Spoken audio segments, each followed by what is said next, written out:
Stop. Yes, you. I see you there heading for the comments to tell me Kinder Surprise eggs are not illegal in the US, and you see them at basically every supermarket and convenience store. But you, dear viewer, are wrong. So just hold off on commenting until you've watched the whole video to find out why you are wrong, and you should be ashamed of yourself for not knowing every trivial corner of US law and the landscape of European candy product. I mean, what are they even teaching in school these days? In a nutshell, Kinder Surprise eggs are illegal in the land of the descendants of the traders of the crown because they break a rule in the 1938 Food, Drug, and Cosmetic Act.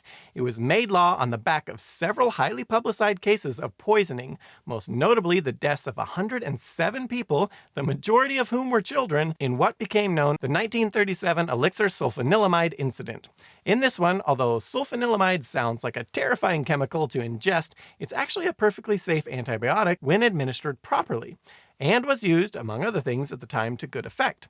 However, in an attempt to create a liquid version of the drug, the lead chemist at S.E. Massengill Company, Harold Cole Watkins, mixed it with diethylene glycol, commonly used today in antifreeze and as a solvent. What could go wrong? If you're wondering, at the time it was known that diethylene glycol was highly poisonous to humans, but Watkins did not know this and thought it would be good, particularly for children, as it tastes sweet. Of course, Watkins would have merely needed to do a surface-level look into the compound with several previous published studies noting diethylene glycol, even in relatively small doses, would cause kidney damage and potentially failure of said organ. But no such due diligence research nor testing to determine the safety of such an elixir before putting it on the market was required at the time. Blissfully unaware that they were about to start selling a tasty tonic of death to their customers, S.E. Massengill sent out 633 shipments of the elixir in the autumn of 1937 to pharmacists across the nation. It didn't take long for disturbing reports to begin coming in, including news of deaths trickling back to S.E. Massengill Co., resulting in them issuing telegrams requesting the elixir be sent back for a full refund, though not disclosing to pharmacists the seriousness of the issue if they ignored the telegram. As for Dr. Samuel Evans Massengill, who owned S.E. Massengill Co., he responded to the many dozens of deaths, mostly children by the way, caused by his company's negligence by issuing the following statement. My chemists and I deeply regret the fatal results, but there was no error in the manufacture of the product. We have been supplying a legitimate professional demand, and no one could have foreseen the unlooked-for results. I do not feel that there was any responsibility on our part. To add to the tragedy appears Harold Watkins did not quite have the clear conscience of Dr. Massengill, with Watkins sadly committing suicide not long after it came to light that his error had resulted in the deaths of over 100 people. In the end, the elixir sulfanilamide incident was the final straw, spurring the 1938 Federal Food, Drug, and Cosmetic Act to hopefully prevent such a tragedy from occurring again.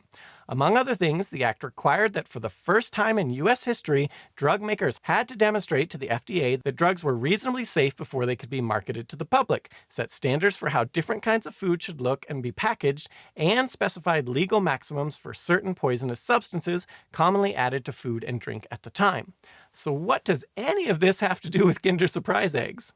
The act also included a small section explicitly banning the sale of any confectionery that contains either alcohol, except in limited quantities, as an amazing number of things we eat all the time actually contain trace amounts of alcohol, and banning any consumable product that, to quote, has partially or completely embedded therein any non-nutritive object. There are some exceptions, like the stick of a Tootsie Pop, which is embedded in the candy item but serves a purpose and otherwise has been deemed not to make the product dangerous.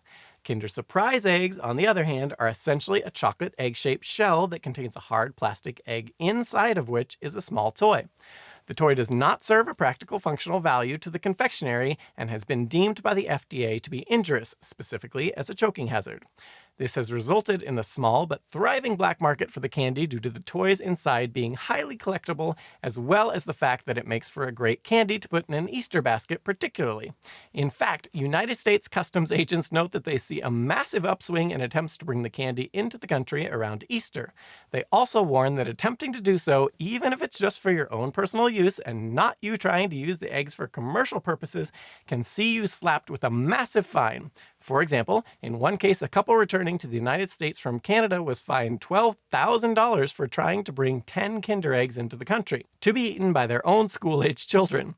This said, such heavy-handed punishments are rare, and in most cases the eggs will simply be confiscated by customs agents. This finally all brings us to what you're actually seeing on the shelves in the US in recent years. Starting in 2018, a completely different product whose external packaging and name is simply similar. Kinder Joy rather than Kinder Surprise. For those unfamiliar, Kinder Joys contain two halves, one side with the candy cream, a little spoon, and two wafer balls floating in the cream, and the other side the sealed toy. The Kinder Joy was first sold as an alternative to the Kinder Surprise in markets where the chocolate egg tended to melt before finding its way into the consumer's mouth, and now is sold in the US to get around the silly law. Speaking of absurd things the United States government does, we have the rather interesting tale of that time for a couple decades. In order to launch a nuke from a US missile silo, you mostly just needed to know the password, as it were, which was set to all zeros. And in case you forgot for some reason, it was helpfully written down on the launching checklist. More on this interesting story in the video linked here.